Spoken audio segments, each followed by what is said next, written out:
to get involved in all sorts of activities. But I think more and more importantly to empower them, to give them the chance to make their own decisions about what it is. Did you find any evidence at all of that? No evidence at all. I mean, there are lots of allegations, but no evidence to substantiate anything like that. For decades, Prince Edward was the royal family's quietest voice. While his brothers made headlines and his sister-in-law captivated the world, he stood at the edges, observing, absorbing, and never revealing what he truly saw. But now, that silence is broken. Edward has come forward with a revelation about Princess Diana that could reshape how we see both of them. Why now? What truth has he carried all these years?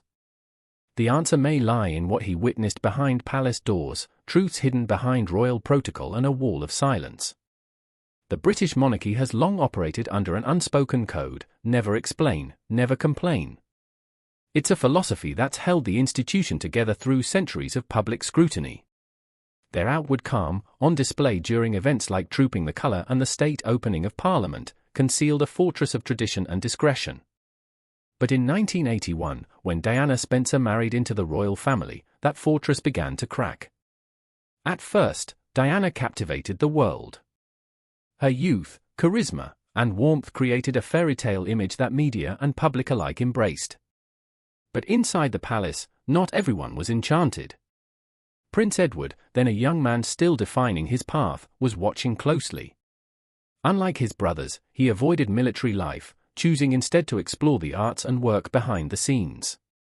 That outsider perspective gave him a different vantage point, close enough to feel the tension, distant enough to observe without interference. Diana wasn't like other royals. She hugged AIDS patients when others kept their distance. She stepped into minefields when others sent letters of support. She spoke openly about her mental health struggles, shattering the image of royal perfection. To the world, these were acts of bravery and compassion. To someone like Edward, raised in a tradition where silence was strength, her behavior seemed risky, even dangerous. The image of the royal family, he believed, was fragile. And Diana's openness, while powerful, threatened to shatter it. Edward was a royal loyalist through and through. He followed the rules, honored the institution, and avoided the chaos that surrounded his siblings. He believed the monarchy endured because it remained steady, even as the world changed around it. Diana's transparency didn't just confuse him, it concerned him. Their worldviews clashed, not out of malice, but out of fundamentally different understandings of what royalty should represent. There was no public feud, no fiery confrontation, but there was distance. Insiders say Edward never grew close to Diana. Influenced in part by Prince Philip's stern views, Edward reportedly struggled to respect Diana's public airing of family issues. He saw it not as courage, but as recklessness. Yet, even amid his skepticism, he couldn't deny her impact. He saw how she brought attention to neglected causes, how she humanized the monarchy, even if it made him uneasy.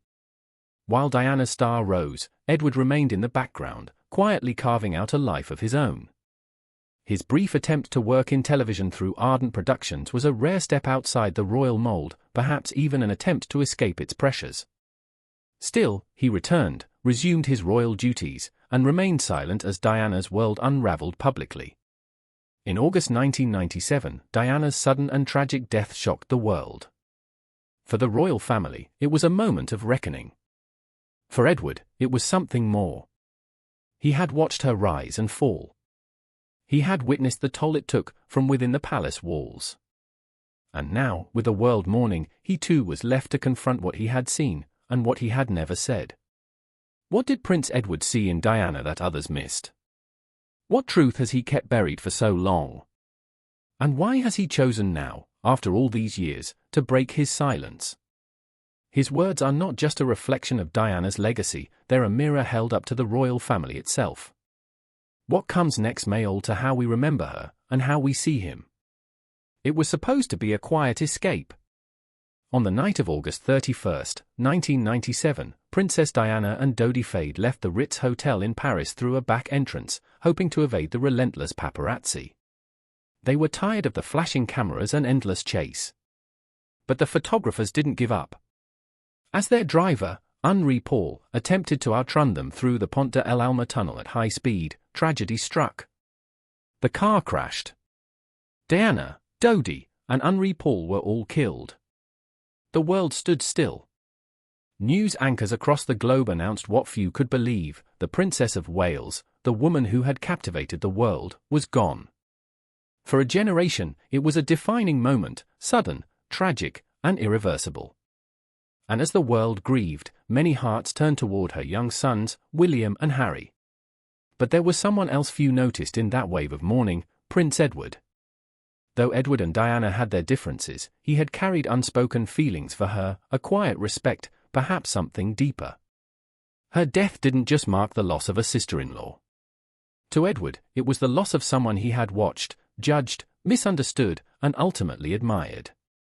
That night didn't just take Diana's life, it cracked open something in Edward.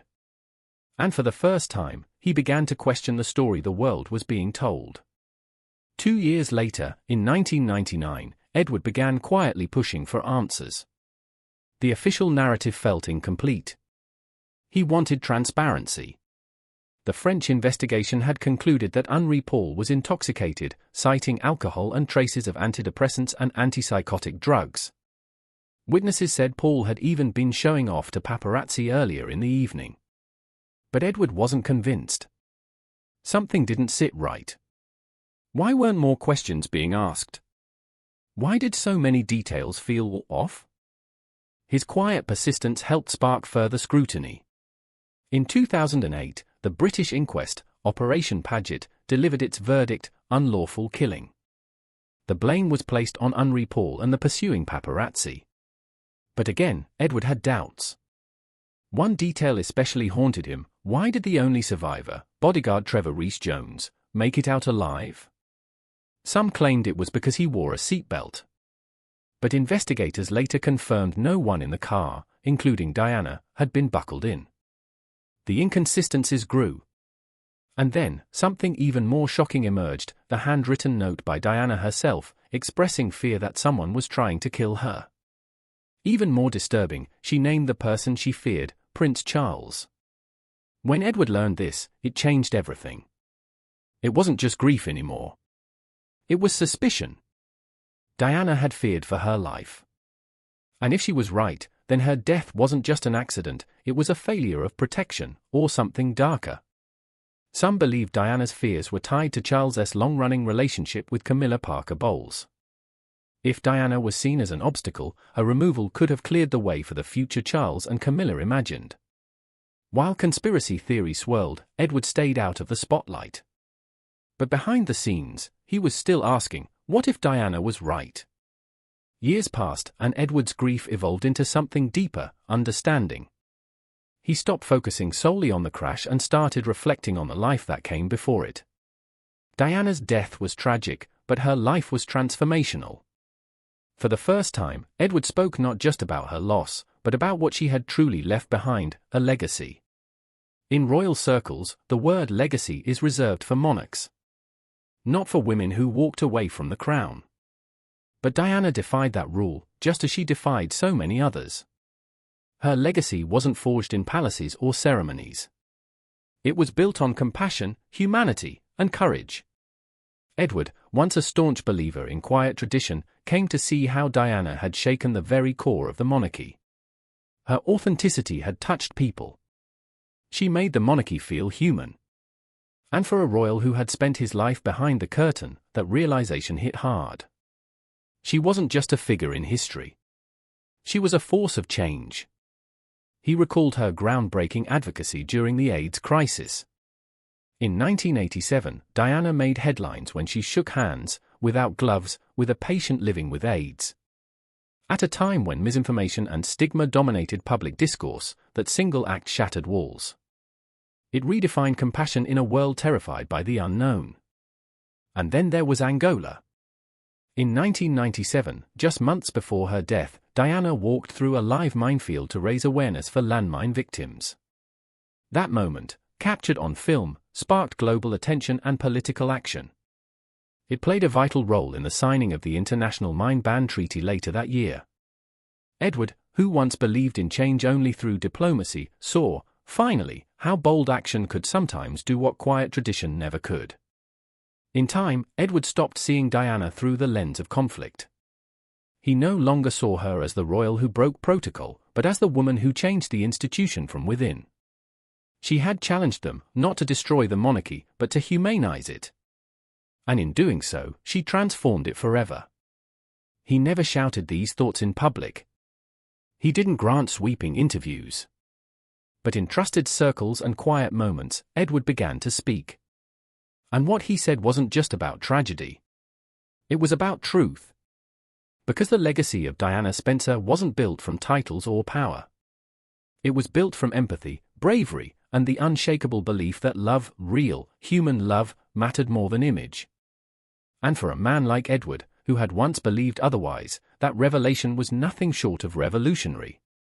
Most people remember Princess Diana through her public life, her radiant smile, her global presence, her turbulent marriage, and, ultimately, her tragic death. But Prince Edward, who spent years observing from the margins of royal life, remembered something different, the quiet moments, the ones the world never saw. He spoke of how Diana's acts of compassion went far beyond what was captured on film.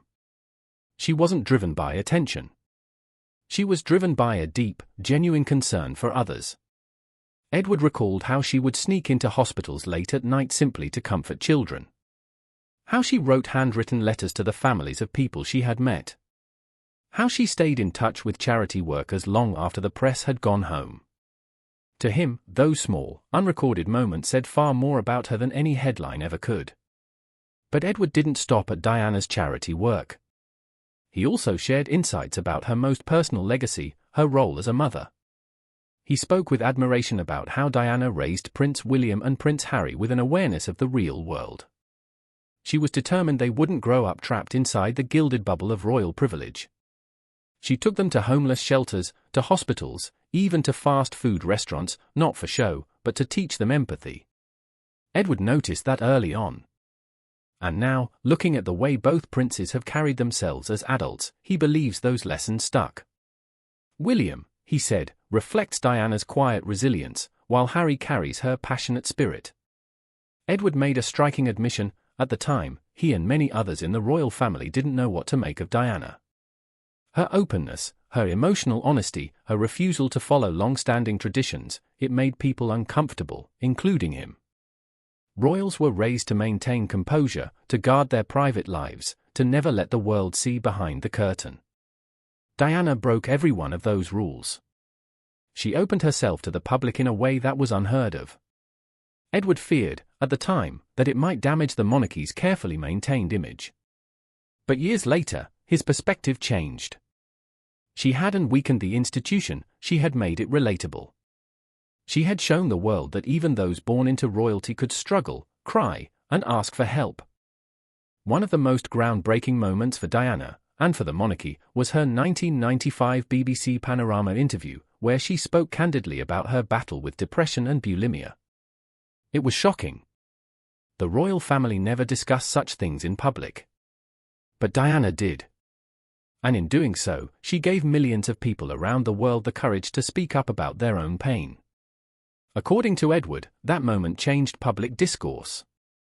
She made people feel seen, understood, and less alone. Her vulnerability became her power. Edward also highlighted Diana's involvement with more than 100 charities, including the Royal Marston Hospital, Centrepoint, and the Leprosy Mission. These weren't surface-level commitments. Diana showed up, she met patients, comforted families, worked closely with doctors, and got involved in the real, often messy work of change. At the time, Edward sometimes questioned her unorthodox approach. But looking back, he now sees that she didn't just support these causes, she transformed lives. When asked why he was choosing to speak out now, decades after her death, Edward didn't give the expected, polished royal answer. Instead, he gave something unexpected, something honest.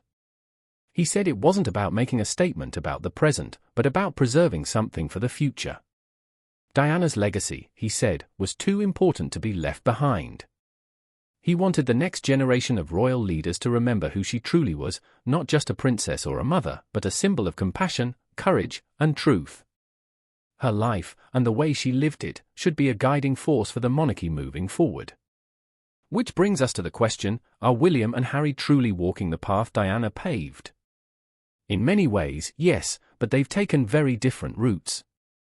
For Prince William, the most powerful legacy left behind by his mother was the fear that what happened to her could happen again. After marrying Kate Middleton, that fear quietly shaped much of his life. People often compared Kate to Diana, sometimes with praise, other times with impossible expectations. And William, deeply protective of his wife, didn't want history to repeat itself. That fear only deepened in March 2024, when Kate, now Princess of Wales, announced her cancer diagnosis.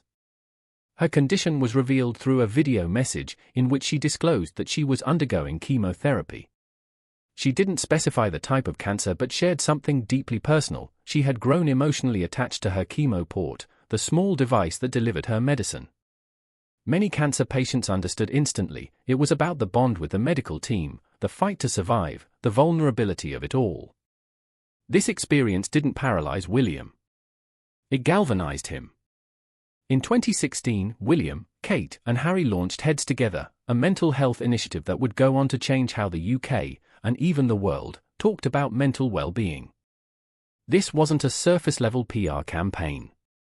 It was raw, real, and deeply personal. The three royals appeared in videos, spoke to veterans and students, and encouraged open conversations. William went even further behind the scenes. He trained as a crisis volunteer and helped launch Shout, the UK's first 24/7 mental health crisis text line. He travelled to rural communities, boardrooms, and schools, delivering a simple message: you're not alone. Healing begins when we stop hiding. While William was stepping up in the public eye, another storm was brewing behind palace doors.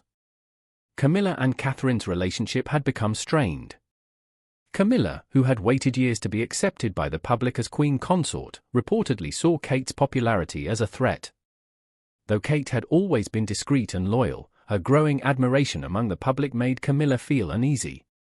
According to insiders, sharp glances at events and tension behind closed doors revealed a quiet struggle for influence.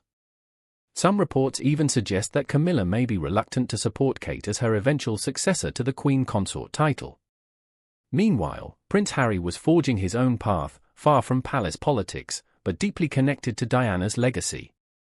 In 2014, he launched the Invictus Games, inspired by a trip to the Warrior Games in the US, where he saw injured soldiers compete with determination and pride. He realized there was a need for something bigger, an international stage where wounded veterans could be seen not as broken, but as resilient. The first Invictus Games were held in London, followed by Orlando, Toronto, Sydney, and beyond.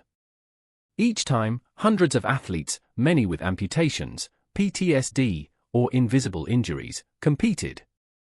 And Harry was there, every step of the way, not as a prince, but as an ally.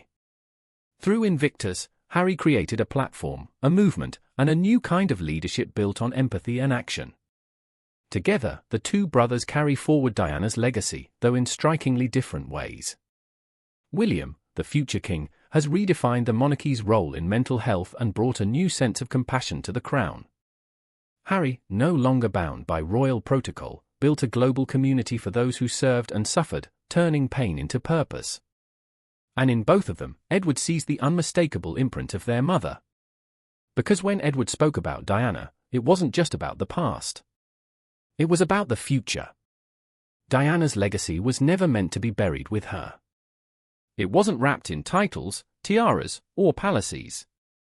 It was carved into the hearts of those she touched. It wasn't just a memory, it was a mirror. A mirror that asks each of us what we will do with compassion, with truth, with courage.